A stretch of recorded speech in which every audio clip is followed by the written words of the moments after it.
As of the time of this recording, 13 Marines are dead in Afghanistan. 13.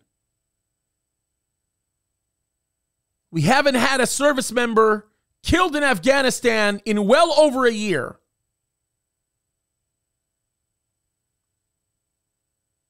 Under the leadership of the most evil and incompetent president we have ever had in U.S. history,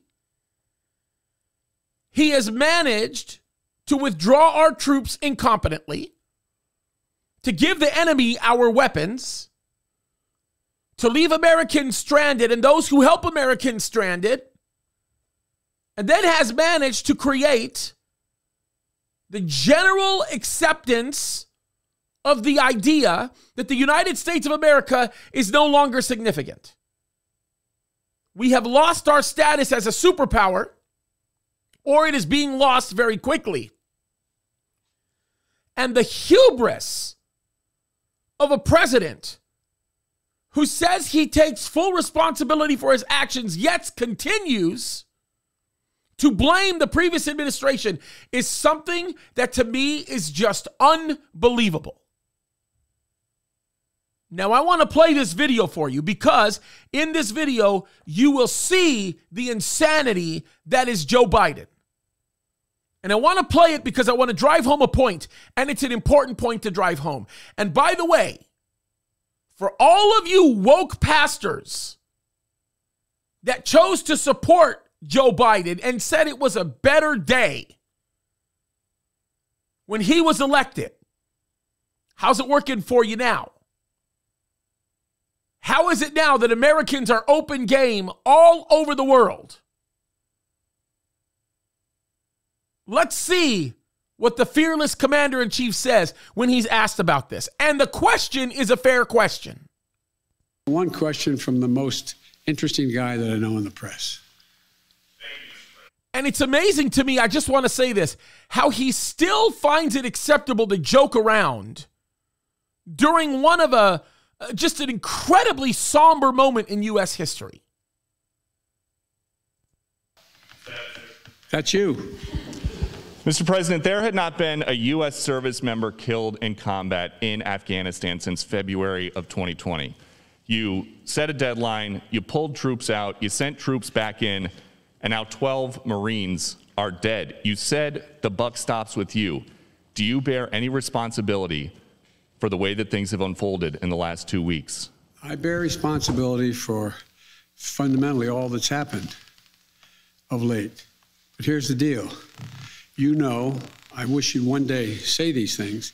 You know as well as I do that the former president made a deal with the Taliban that he would get all American forces out of Afghanistan by May 1. In return, the commitment was made, and that was a year before.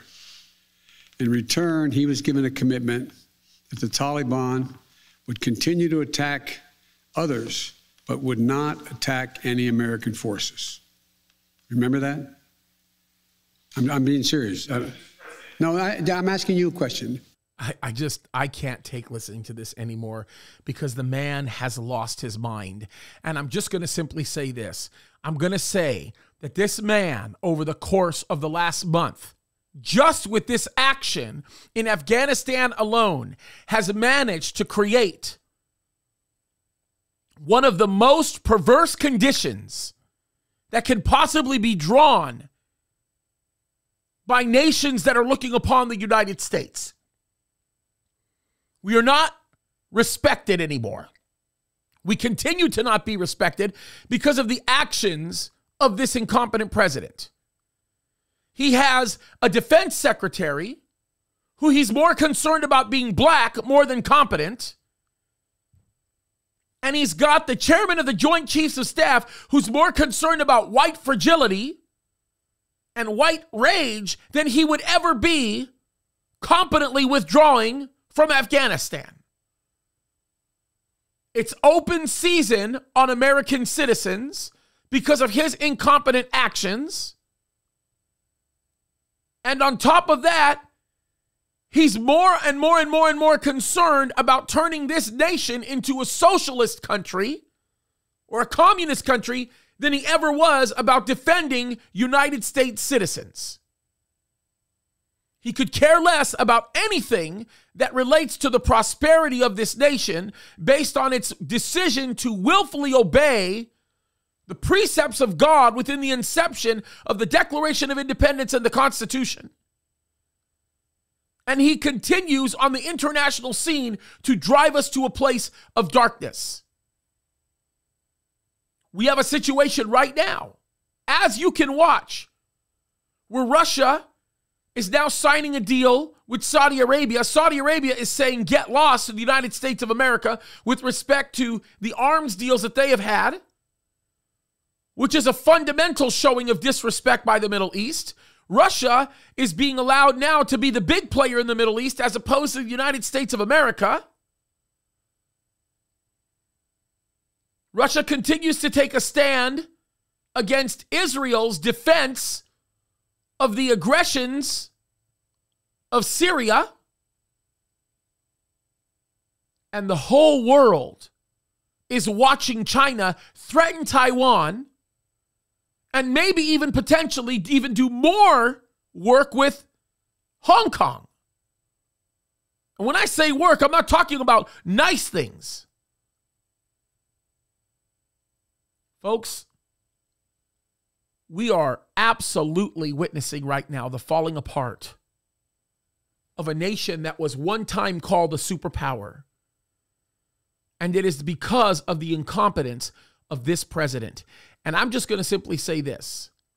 There's one aspect of me that says, I guess it's a good sign in that Jesus is coming soon.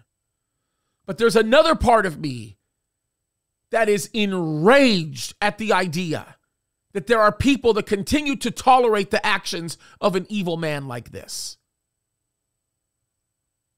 We need to get in it for the long game, folks. We need to start getting involved at the lowest possible levels you can think of getting involved to make a difference. Because if the national scene was bombarded by people who would never tolerate these actions, we would never see what we're watching right now. This is crazy, folks. And it's getting to the place where it's completely out of control. And we need to get things right. This is reprehensible. It's time to pray for our nation. And more importantly, we need to pray that God will deal very sternly and directly with this evil and completely demonically inspired president. Enough is enough. Time to wrap this thing up and to continue to be in a place where we not only are praying for our nation, but we're supporting that which is righteous and coming against that which is unrighteous. Pray for the Americans that are in Afghanistan right now, folks. Pray for the service people that are there who are being put in harm's way. And pray for everybody else that has been standing by the United States of America that they would not be an open target. It's time to get that through people's heads, that this is unacceptable. And we need to move to action. God bless you.